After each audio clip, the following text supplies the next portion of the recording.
أعوذ بالله من الشیطان الرجیم بسم الله الرحمن الرحیم.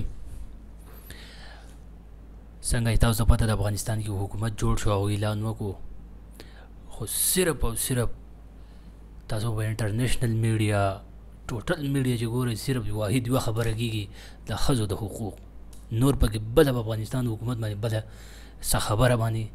هغو څه دغه نه کوي چې یاره ولې تاسو په افغانستان کې دغه ولې نه د ښځو اسمبلی کې د ښځو نمایندګي ولې نه کوئ چې ممبره پکې ولې بهي په دې کې د چا څه کار د افغانستان د خپل طالبانو حکومت دی خپل زور یې وایستو او که هر څنګه قانون جوړی د افغانستان په دغه کې د چا څه کار دی د اندروني ممالکو چې د یورپ اقوام متحده هم غویمه جوړه کړې ده، هر چا د غویمه جوړه کړې ده چې بهي ته به دا کې او دا کې، ولې افغانستان څه غلام ملک دی څه دی 20 کاله وجنګېدو ځان یې په آزاد کو، اوس په ته راځې به تا ته وایم چې ما دغه کته اوس به ستا خبره هم منمه. که تاسو وګورئ په دې سکرین باندې تاسو ښکاري دا د فرانس دی دغه دی دلته د ښځو حقوق دلته دو زمونږ یو خبره مني د ښځو حقوق دغه تاسو وګورئ د فرانس په دې سکرین باندې تاسو ښکاري تاسو دې ته وګورئ دا فرانس دی په فرانس کې د ښځو حقوق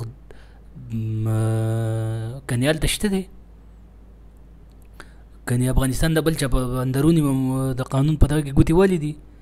خو به دا ټول یورپ امریکا بدماش راغلی له بس راځه چې زه څه وایم دا پکې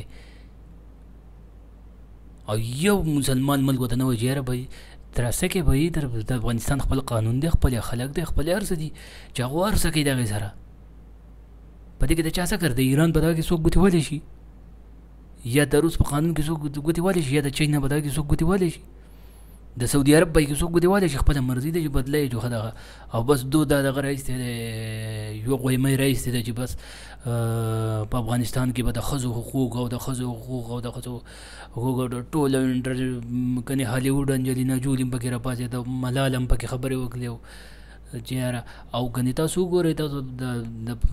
د فرانس دغه راته ما وښوده په دې سکرین باندې تاسو دا دې ته په دې باندې چاته اوسه پورې اکشن ایستی چې دلته دا حقوق دي زموږ په مسلمانانو ملکونو کې د اوسه پورې داسې کار نه دی شوی دغلته چې راسم کار کېږي په یورپ ممالکونو کې چې کم دغه کېږي د ښځو حقوق په عمل کېږي او